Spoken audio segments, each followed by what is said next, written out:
Hi everyone, I'm Dan McCarran. I work at B&E's Trees, and welcome to our closed house. Now, you may notice, I don't know what the weather's going to be like on Saturday, but you may notice that it's pretty sunny out right now, and that I also have a green beer here. So if you're watching this, that means that we weren't able to get the live stream working out in the woods. Wi-Fi's a bit spotty once you get actually into the trees. Once you get away from civilization, you sort of tend to lose Wi-Fi. So if that happens, you'll know that I'm recording this on St. Patrick's Day. Happy St. Patrick's Day, and hello to future you. I will also say one small caveat. Normally, this is my first tour of the year, and normally my first tour is about 8 people, and so they get the kind of clunky, messed up version of the tour. But then everybody after that usually gets the good tour. Sadly, everybody who's going to watch this is going to get the clunky, messy tour on the first go. So that's just how it is. It's essentially, think of it like it is live, because it's going to be just as messy as if it was. So, welcome to our closed house. Now, this portion of the tour is the woods tour. So you should have seen or will be seeing Bree's video up in the sugar house. And if you take a turn over there, you can see that up there is the sugar house. And that's where we cook the sap down into syrup. What this tour is going to be is everything before that.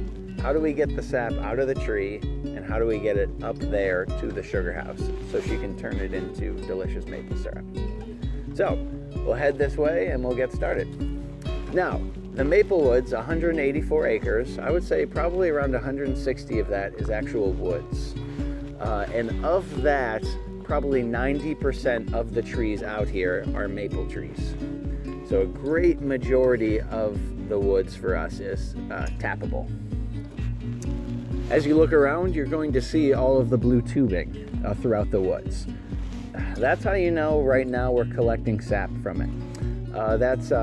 Each of those tubes connect to the trees, and they all interconnect the woods into one system. So when we tap the tree, that sap is going to flow down those tubes all the way down the hill to some tanks that we have at the bottom.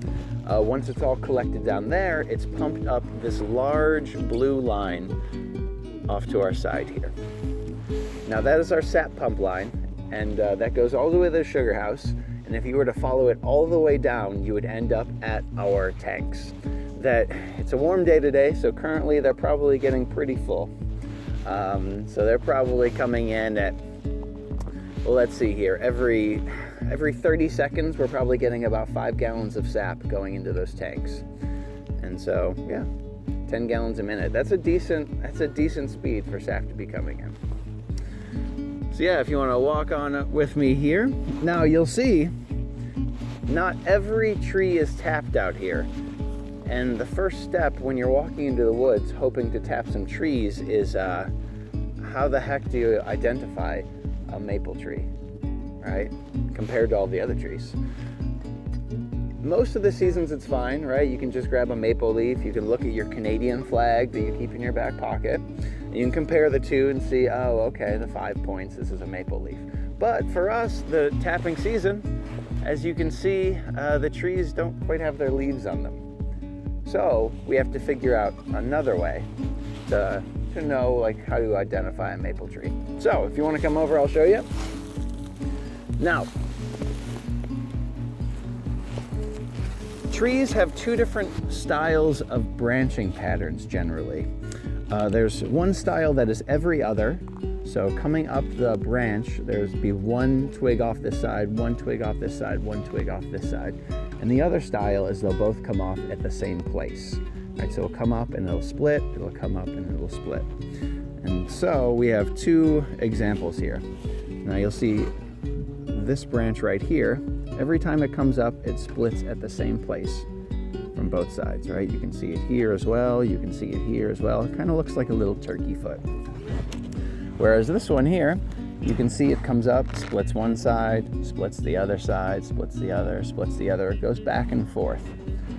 In our woods, there are only 2 types of trees that have parallel branching like this. and that is maple trees and ash trees. Everything else has this branching that's every other, alternate branching. So we don't want to tap this guy. Let's get him out of there. Now, so that gets us down to true trees.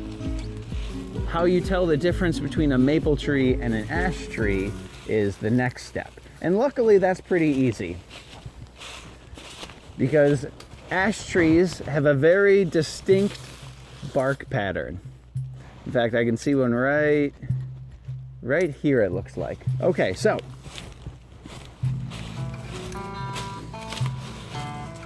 ash trees have a diamond bark pattern. And so whenever you see this distinct bark pattern in the woods, you know that that's an ash tree. So it'll still have that same parallel branching pattern, but if it has this diamond pattern, you don't tap it, right? Don't tap that ash. It's a very important saying when you work here in the maple farm.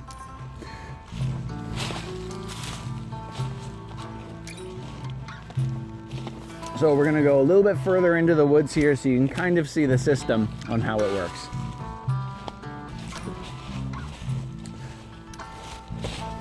Now you'll see some trees have one tap, some trees have two taps, and the occasional tree out there has three taps in them. Basically, how you decide on a maple tree when to tap it is how large it is.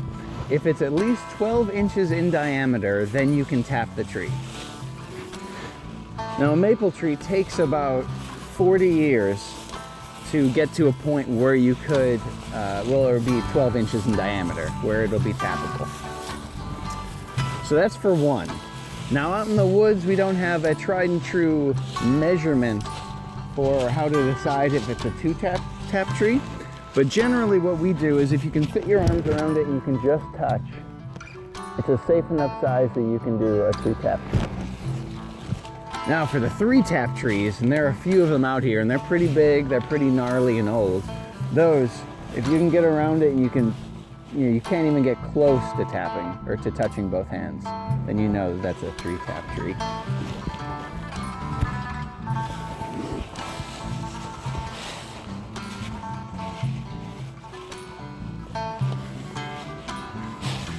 So it takes 40 years for a maple tree to get large enough to actually tap.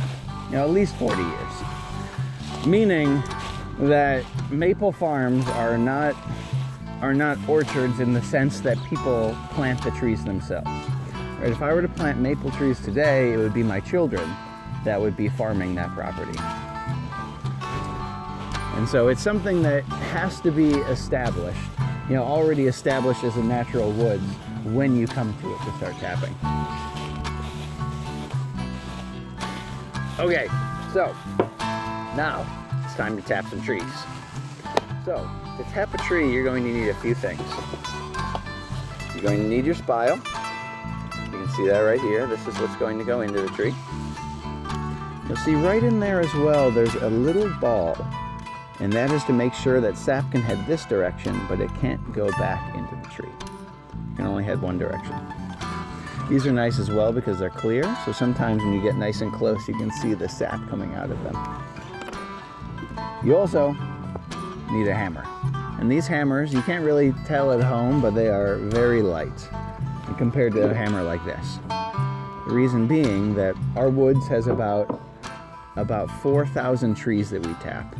And I wouldn't want to be walking through those 184 acres tapping 4,000 trees with a heavy hammer like this. You want something nice and light that you can carry around with you.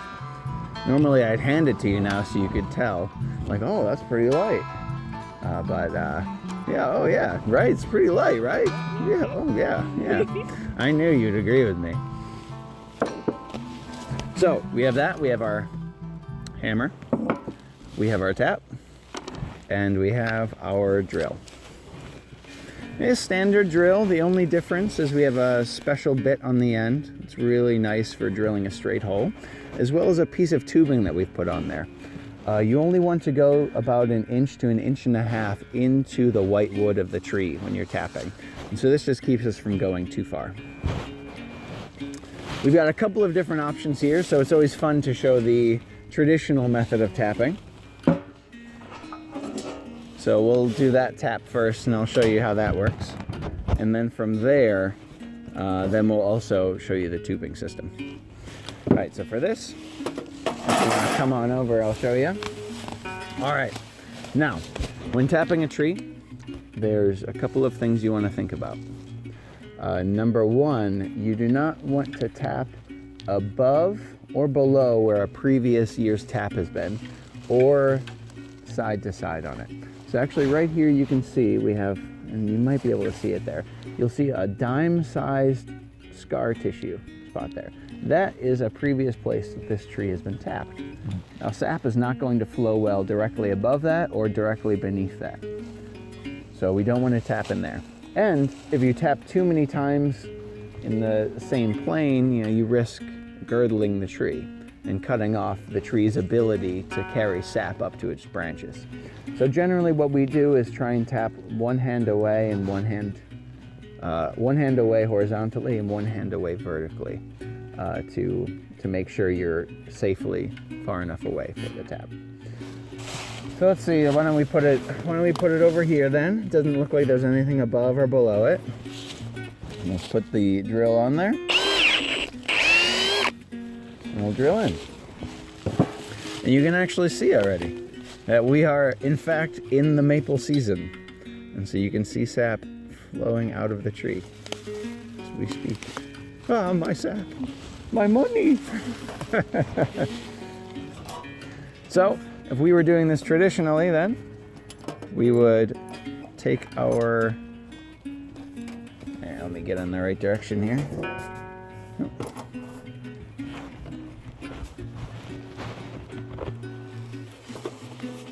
Let's see, we grabbed the lid that's, there we go. Beauty. All right.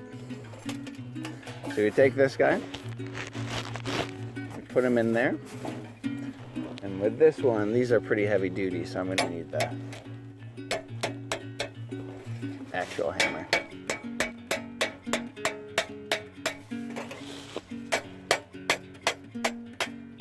Nice. We have that in there.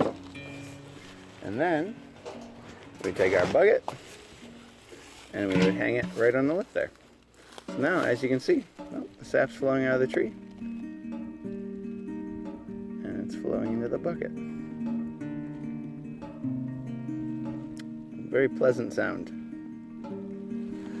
Now there's this super high-tech lid on top to keep bugs and squirrels out. And it works just as well as you would expect. So, that's the old school way of doing it. Now, our woods had never been tapped until the tubing system was invented. The reason being, most of our woods is on a pretty large slope. We're in the driftless part of Wisconsin here, and so most of our woods are on a pretty gnarly angle. And I mean, it's great for your legs, but not the greatest for hiking all the time.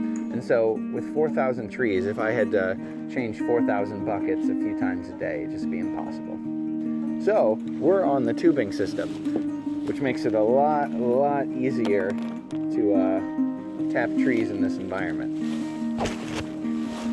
This guy's already been tapped, so I'll leave him, but we're gonna move over and do one of these. You'll notice, and you might be able to hear that, a slight sucking sound.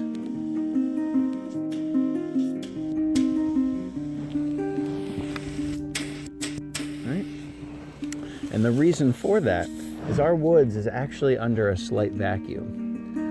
When you have your tubing system on a vacuum pump, it increases your yields by about 20%. So now, like most maple farms are on a vacuum, you get about 18 psi at the tree, and that kind of helps gently suck some more of the sap out of the trees.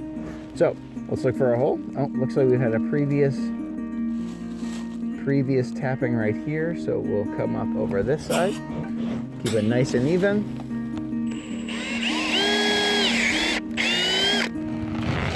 All right, we'll tap that.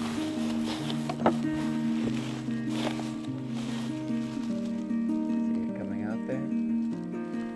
Put this in here. Now you're going to tap it until the sound changes, and we'll see if we can hear it on here.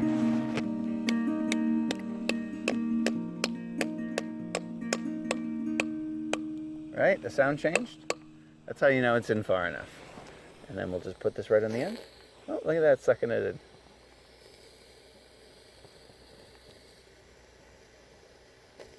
in. All right, I'll put that on there. Put it in. There you go.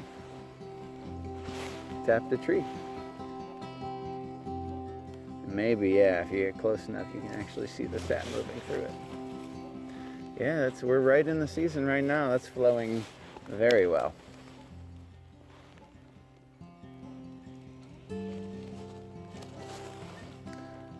Nice, perfect. Now, so every year we put these taps in and we take these taps out, but the tubing stays up. And so generally if we're putting in a new section of the woods, like if you look over here, you'll see there's no blue tubing that direction. We haven't had a chance to rope that section in yet. But when we do, we'll put the tubing up one time and that'll stay up year round. And so we don't have to take that down and put it up every single year. It's just the tapping that we do every year. So when the maple season's over, then we'll pull those taps out. We'll put the spouts back on their holders there, and then we'll give the tree the rest of the year to heal up. So it'll be okay. One thing I neglected to mention, and on later tours, I'll probably say this earlier on, the maple season is in early spring. The reason being is that you need the temperatures to be above freezing during the day and below freezing at night. The reason is that all of the sap in the winter is stored in the roots of the tree. And when the temperatures get above freezing, they travel up the trunk into the branches in order to start making leaves.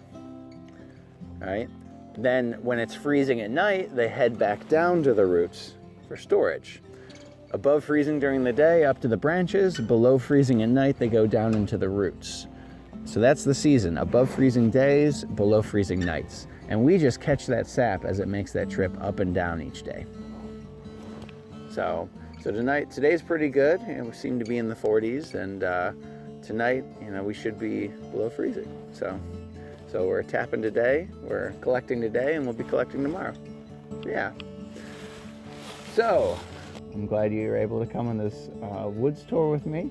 I hope you learned a little something about maple farming, and hopefully from here you'll be able to check out the tour in the sugar house so you can see how we take it from the sap and turn it into syrup. Thank you guys for joining me. Happy St. Patrick's Day, and yeah, enjoy the rest of your day. Cheers.